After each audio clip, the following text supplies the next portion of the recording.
How's it going today? We made a couple roster moves. We put Justin Phillips, a practice squad linebacker, on the active 53. We signed Dakota Allen, a linebacker off of the Rams practice squad, who we like. We saw him play practice against us. And we signed Quentin Poling to our practice squad to be a linebacker. So we had 3 linebackers change their status, and unfortunately we had to make a couple moves. We released Ryan Grant, wide receiver, and I'll answer any questions that I can. What happened with Grant? You were excited to get him, and he started week 1. What's changed so quickly for him? Well, obviously we've had some injuries to Dwayne Harris. We had a receiver that we thought was going to be here playing. It didn't work out, and roles have changed. And unfortunately, we had to make some changes to help solve some of our issues. And that was a tough decision for us. We're going to miss him. He's a good player. It seemed like we had, I don't know how much they practiced today, but Perfect was out there, Morrow was out there. Do you need all these linebackers, even with those 2 guys out there? Yeah, I mean, we need them. I mean, we potentially need them. We're not sure if they're going to play. Right now, they're out there in a limited fashion. You got to have linebackers. You know, last week we ran out. It was uncomfortable. So we've replenished the group, and hopefully guys can get healthy and play. Markel Lee, I'm sorry, also went on IR. So that was how we had another spot available. What do you guys like about Allen? You mentioned seeing him play preseason. Yeah, he's a young guy. He's got life in his legs. He's a contact player. He's got some range, physical player. Just needs a chance. And hopefully he cashes in on this opportunity. I talked the other day about using a lot more 2 tight ends, having some success with this year. What do you like about that? And why is it working for you guys? I think both our tight ends can block. I don't ever want to just turn this into a fantasy football. How many catches do our tight ends? Our tight ends can block. So if we get a nickel defense, we feel like we can run the football.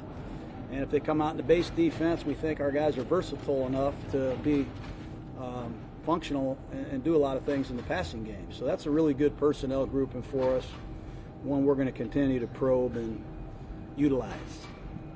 This is a different Colts team that most people expected heading into the season without Andrew Luck. How are they different with Brissett, and what have you seen on film from them? Well, they did a good job getting Brissett. You know, not a lot of teams have a superstar quarterback retire and can turn the ball over to a guy like this. You know, Brissett's a winner. He's a heck of a player. And he's getting paid well, too, now. He's not your average Dayton Flyer like me. I mean, this guy's a hell of a player. So I don't want to underestimate him at all. He is doing an excellent job. They have a violent offensive line. They can rock you, man. They can really run the football. And Brissett is an experienced, composed quarterback that has arm talent and has escapability. So they're going to be a handful. You said earlier, you mentioned roles have changed. I was just wondering, did the changes in the receiver group, has that made you sort of reassess how just to run the offense in the first Yeah, it's caused us a little bit of rethinking. You know, when you lose your starting Z, who arguably is a great player, and I don't think anyone's going to dispute that, you have to replace him. And we're making an effort to move Tyrell around. We're bringing on some younger guys. J.J. Nelson also got hurt. Don't forget that. He was hurt. Dwayne Harris got hurt. So we've had some multiple things to deal with, and we're dealing with it. Has there been any thought to moving Joyner back to safety at all, or do you like him? He's all right where he is. I know his snap count wasn't real high last week, but they ran the ball. They really weren't in 11 personnel or 3 wides, and like most teams are. He has that capability, but we're going to leave him right where he is. We think he's an outstanding slot corner. What's been the difference in Derek from the first game through the last 2? Has it just been what's going on around him, or? I think he's done some good things. You know, I'm not going to put it all on Derek. You know, we take responsibility as a play caller. You know, I'm calling the plays and designing some of this stuff, so I put it on myself. He's doing a good job. You know, getting stuffed on 4th and a foot isn't his fault. You know, he didn't miss the blitz pickup in the red zone. We had a ball that could have been caught Could have set up points at the end of the half. And he's doing some good things. I'm not going to sit here and say that we're a finished product yet. We've gone through a lot of change through the first 3 weeks, and we played 2 really good teams, actually 3 really good defenses in back-to-back weeks. How different is the challenge from Dalvin Cook to Mack for the Colts? It's a challenge every week. I think the big thing with the Colts is, they're built on this AstroTurf. They have speed at wide receiver. They have a spread offensive system that you have to account for. They can spread the field, and you got to deal with every RPO known to man. They can also close the ranks with 3 tight ends. They have 3 tight ends that hurt us last year bad, and they can pound it down your throat. You ask Nelson and you ask those guys up front. The center's a first-rounder. Nelson's the top 5 pick. Costanzo's the number 1 pick. The right tackle's coming into his own. So we're going to have a lot of things to deal with. Get ready for it. Anxious to play. Going back to Jordan, do you want to see him on the field more often? If that's the case, if they use those alignments, and you're going to have him. Well, the idea is not for him to be standing next to me. So, last week's game, given the situation, we'll take credit for that as a staff. But we're going to leave him right where he is, and we'll have some creative roles for him down the stretch. That's all set? Great. All right, see you.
Oh yeah, maybe like Fresno today. It's not there.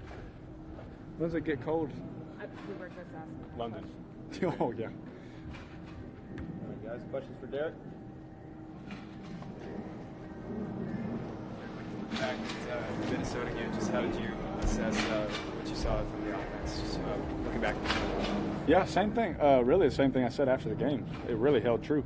Is that we didn't finish our drives. Right? We're getting down towards the red zone. We have a shot on a third down. Field goal opportunity. We can't put Daniel in that position. We got to get a touchdown there. Right? We didn't finish. Our communication needs to be better on the road. When it's noisy, our nonverbal communication was definitely something I took away.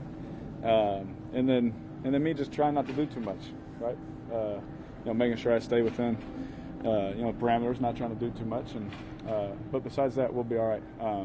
I don't overreact after one or two games, to be honest with you. We played a pretty solid defense in week one, did some good things, but we just got to be more consistent and better communicators. And I think we're going to be all right. When you say you're trying to do too much, how is that manifesting on the field for our vantage point? For you, I don't know. I know how it makes sense to me. You know a lot more than we do about this, what I'm saying, so how would that look? Well, there's certain things that, like certain checks and things that we've talked about that, from day one, where I'm maybe trying to pull from something that was, a few months ago, that's something that we've talked about, but it's something that we haven't talked about in 2 months, right? Yeah. And if we're not all on the same page, it's not going to work, right? And so sometimes I try and do too much. I've said that. That's my biggest fault I've ever had. As a football player, I was always just trying to do too much, thinking, oh man, this is perfect. I can do this, and then just chill out, bro. Just chill out and do your job, and let the good play eat, and don't have to make a good play better, right? Doing things like that, and so learning, right? So I don't know. I don't want to say too much because without giving away certain things, right? But hopefully that helps answer that question a little bit. For the game, there was a lot of talk of accountability starting from the players on up. What has been the message, and how is that coming to fruition this week ahead of injury? Well, for us, I say the same thing after every game pretty much to the cameras. And then I go talk to my guys as a person. You know what I mean? 6 years into this, I've learned that if I don't say something catchy, it's not going to get written down. You know what I mean? So I don't want to waste my breath. So I just go talk to my guys individually and just tell them, where I could be better, where we could be better, where I think that we could grow. But I used to try and explain so much and put my heart into that, for you guys, and I still do. I still put enough out there, but there's a lot of stuff I just hold back, and we deal with it in the locker room. And I learned that from some veterans that I played with, Seawood, Tuck, watching those guys, and over the years seeing I see why they did certain things the way they did them. You know what I mean? And so that's kind of how we handled it. Taking, me sitting there, Coach every time gets up in front of the team, and he's going to tell them, Derek, you should have done this and this and this. So and so, you should have done this, this, and this. We all see and know what everyone needs to do better, and and when he says, "You with me?" You're either going to be quiet or yes, sir, I got you. In front of everybody. And so that's never been a problem with us and Coach Gruden. He's going to let you know where you need to be better, and we're all going to hold each other accountable. And that's what we do here. You guys have had some flux in terms of receiver personnel, and from what John was just saying, that maybe Tyrell's moving around it a bit more than what you planned during the summer. Yes. Doing those adjustments in season, you plan for one thing and then have to adjust. Has that been a wrinkle? I don't know how you would want to. Yeah, no, I mean it's definitely different, right? He's got to run some different cuts. He's got to run some different routes. He's got to do a lot more for us than originally that was planned, right? We had a plan of two guys sharing a certain load, right, of things, and now we got him. JJ's back from his injury. We got Trevor. We got Hunter. We're trying to figure out what's the perfect way to do it, right? And we got three really good tight ends also. With our running backs, we've always talked about them, and so we're just trying to figure out how to do it. And so it's more honestly the biggest thing is just more on Tyrell. He's got more on his plate, and I think you guys have talked to him and know him well enough that he can handle it. And I think it'll be good for him though, because it'll just put him, put the ball his way a lot more. Our security blanket is Darren Waller. It seems like no matter who's guarding create a mismatch either way, smaller guys or slower guys. What does that do for you? Yeah, no, you hit it on the head because I think we saw him catch balls against safeties and linebackers, and also we put him out wide and he's running slant routes on some pretty good corners, and we're making 10, 12 yards on those. So, again, you don't want to ever get ahead of it, but we think he's very special. Obviously the production is now showing up. What he doesn't get enough credit for is he'll one play get a reverse kind of speed play, then the next play he's blocking Hunter in pass protection. Then the next play he's running a slant on Trey Waynes. Like that you don't find those guys. Like they're not around, And the fact that we have one of those is pretty awesome. And I hope again that Raider fans enjoy the heck out of him because, what is he? He's like first or second in catches. He's balling out of his mind. He's just playing. He's playing unreal, and I think we all root for that guy and what he can do, especially with what we ask him to do. And Coach Gruden's offense, it's hard mentally, and we ask him to do a lot. Derek, as a quarterback, you sort of project what it would be like being Jacoby Brissett in late August, and all of a sudden the guy ahead of you is not just hurt, but he's done. He's gone. Yeah. Up and retires, and so not only are you QB1, but you're the franchise now. Like, what's that like? Do you think? It reminds me so much. Now, he didn't retire, but my rookie year, like going into the week one, like I still was like, oh, cool, I'll play someday. Like I played in the preseason, the last game because I thought we were just resting Schaub in his elbow, I think it was. And then all of a sudden, like I come in there, hey, you're starting. It's like, oh, sweet, Rex Ryan or the New York Jets, sweet, that'll be awesome. First start when the whole time you've been taking the 2 reps, you'll play someday in the future, right? And so you can't hide the excitement as a competitor. So I'm sure he was excited, but you also feel for your teammate. Like I'm sure he feels for Andrew. Like Andrew didn't want to retire, right?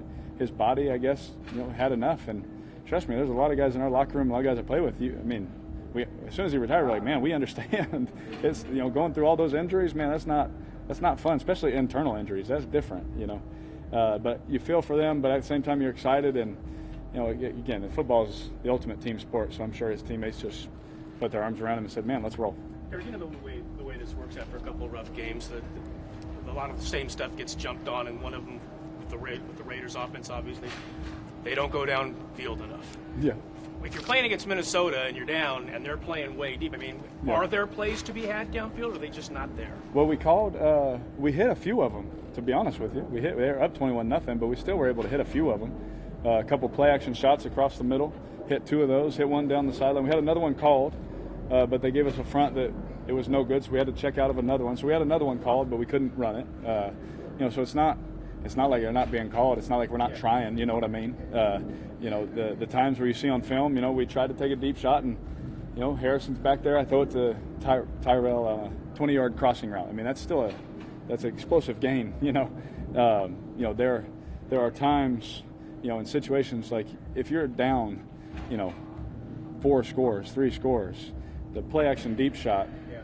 There's no bite on the play action. You know what I mean? There's no run fake. So, early on we had some play actions. We actually had another one that we called where they just covered it, so we had to throw it away.